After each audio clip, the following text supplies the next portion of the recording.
Good evening, guys. Welcome back to end of the day Nifty analysis video. இன்னைக்கு date பார்த்தீங்கன்னா 10th September 2025.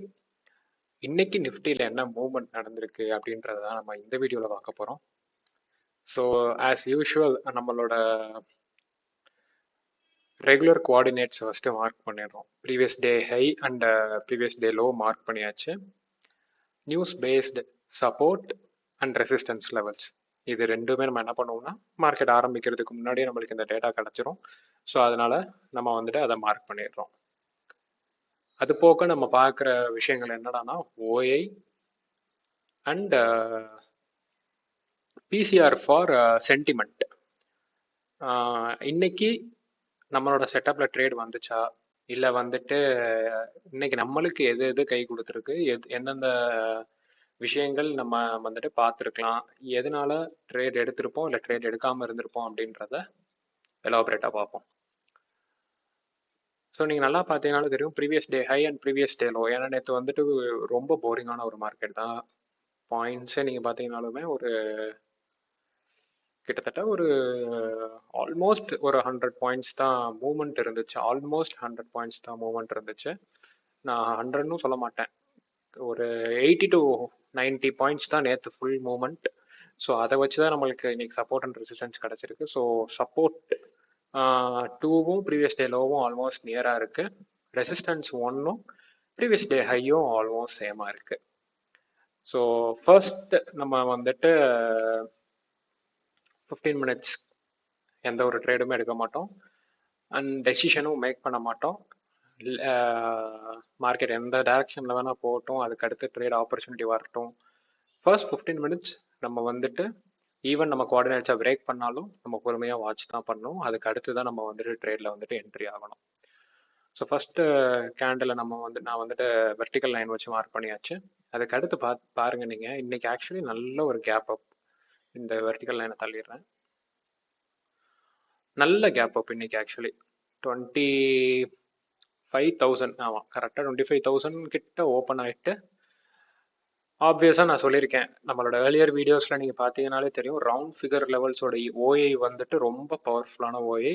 So நான் ரொம்ப நாளாகவே சொல்லிட்டு இருக்கேன் 25,000 வந்துட்டு செல்லர்ஸோட ப்ரெஷர் வந்துட்டு ரொம்ப அதிகமாகவே இருக்குது அப்படின்னு. பையர்ஸ் என்னதான் 24,500 600 700 இந்த லெவல்ஸ்லேருந்து புஷ் பண்ணி கொண்டு போய் அங்கே வச்சாலுமே 25,000 லெவல் வந்துட்டு ஒரு குரூஷியலான லெவல், ரொம்ப ஒரு குரூஷியலான லெவல். செல்லர்ஸ் அங்கே விடவே மாட்டாங்க. நீங்கள் பாருங்களேன், இங்கே எத்தனை தடவை வந்துட்டு பையர்ஸ் வந்துட்டு தாண்டி போகலான்னு பார்த்துருக்காங்க, ஆனால் முடியலை. செல்லர்ஸ் அங்கே வந்துட்டு ஸ்ட்ராங்காக இருக்காங்க. செல்லர்ஸோட ஓஏ அங்கே இருக்குது. ஃபஸ்ட்டு நான் என்ன சொல்ல வேண்டியதுன்னா, இன்னைக்கு நம்மளுக்கு ட்ரேடிங் ஆப்பர்ச்சுனிட்டி அப்படின்னு பார்த்தீங்கன்னா நம்ம செட்டப்புக்கு இல்லை, but round figure level and OA வச்சு நம்ம எடுத்திருந்தோம் அப்படின்னா இதை தான் நம்ம இந்த மூவ்மெண்ட்டை தான் நம்ம ஆக்சுவலி கேப்சர் பண்ணியிருந்திருப்போம்.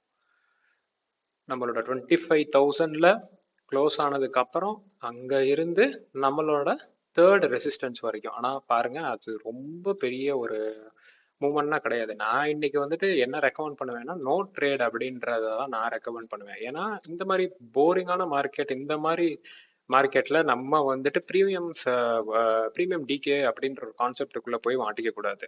நம்ம அந்த ரேப்பிட் மூவ்மெண்ட்டோட நம்மளோட ப்ரீமியம் வந்துட்டு இன்க்ரீஸ் ஆகுறதோட பார்த்துட்டு வரணுமே தவிர ப்ரீமியம் டிகே அப்படின்ற ஒரு விஷயத்தோட நம்ம மாட்டக்கூடாதுன்றதுக்காக நான் சொல்கிறேன். இதுவுமே நான் ரெக்கமெண்ட் பண்ணல, but if we are going for an opportunity அப்படின்னா இந்த செட்டப். ஏன்னா ஓஐ நம்ம பார்க்குறோம் ரவுண்ட் ஃபிகர் லெவல்ல இருந்து ரியாக்ட் ஆகுது அப்படின்னா நம்ம என்ன பண்ணியிருப்போம் அப்படின்றதுக்காக நான் இந்த ட்ரேட் செட்டப் சொல்கிறேன். அதே மாதிரி பிசிஆர் இன்னைக்கு பார்த்தீங்கன்னா ஆக்சுவலி பிசிஆர் சென்டிமெண்ட் இன்னைக்கு வந்துட்டு ரொம்ப மாறி இருந்துச்சு. ஏன்னா 0.97 ஆரம்பிச்சிச்சு. அதுக்கு அடுத்து பார்த்தீங்கன்னா 1.26, அடுத்து 1.37, 1.43, 1.49, 53 ரொம்ப எக்ஸ்ட்ரீம் புல்லிஷாக போயிடுச்சு. ஸோ நம்ம வந்துட்டு அது நம்மளால எப்போனாலும் அது வந்துட்டு பியரிஷாக மாறலாம். அது எப்போ என்ன ஏது நம்மளால சொல்ல முடியாது. ஸோ இன்னைக்கு பிசிஆர் சென்டிமெண்ட்டை நம்ம இன்னைக்கு பார்த்துருக்கவே முடியாது. எக்ஸாக்ட்லி நம்ம இன்னைக்கு பார்த்துருக்க வேண்டியது ஓஐ and candle stick pattern. So நீங்கள் கேண்டில் ஸ்டிக் பேட்டர்ன் பார்த்தீங்கன்னா இந்த இடம் இருக்குது, இந்த இடம் இருக்குது அண்ட் ஏன்னா அது எல்லாமே 25,000 ரியாக்ட் ஆன இடம். இந்த இடம் அதுக்கப்புறம் இதுக்கு அடுத்து இந்த இடம் ரீடெஸ்ட் ஆயிருக்கு. கரெக்டாக இது ஒரு பிரேக் கொடுத்துட்டு மறுபடியும் ரீடெஸ்ட் பண்ணிட்டு தான் 2-3 தடவை. ஏன்னா செல்லர்ஸ் வந்துட்டு அந்த கீழ இருந்து வந்த மொத்த ப்ரெஷரையும் ஸ்டாப் பண்ணிட்டாங்க 25,000ல. ஆனாலுமே அடுத்தடுத்து வந்துகிட்டே இருந்த ஒரு ப்ரெஷரை அவங்க புஷ் பண்ணிக்கிட்டே தான் இருந்தனால தான் இந்த மூமெண்ட். ஏன்னா ரேப்பிடா இங்க மேல கொண்டு போயிட்டு இந்த கேப் ஃபில்லிங் பண்ணியிருப்பாங்களா அப்படின்னு கேட்டிங்கன்னா கண்டிப்பா கிடையாது. நம்ம இன்னைக்கு கேப் ஃபில்லிங்கும் நம்ம எதிர்பார்த்துருக்க முடியாது. ஏன்னா இது ஒரு ஹியூஜ் கேப். ஸோ அந்த கேப் அவங்க உடனே ஃபில் பண்ணியிருப்பாங்களான்னு கேட்டால் கிடையாது தான். ஸோ இன்னைக்கு நம்ம மார்க்கெட்ல இருந்து மோஸ்ட்லி தள்ளி இருந்திருந்தோம்னா பெட்டராக இருந்திருக்கும். ஸோ இன்னைக்கு அதை தான் நான் ரெக்கமெண்ட் பண்ணுவேன். நாளைக்கு தேர்ஸ்டே, நிஃப்டியோட எக்ஸ்பைரி. ஸோ நாளைக்கு மூவ்மெண்ட் எப்படி இருக்குது, இதே மாதிரி சைட்வேஸா இல்லை நாளைக்கு நம்மளுக்கு வந்துட்டு ஒரு மூவ்மெண்ட் நம்ம செட்டப்பில் வந்துட்டு கிடைக்குதா அப்படின்றத நாளைக்கு end of the day Nifty analysis வீடியோவோட பார்ப்போம். அது வரைக்கும் see you.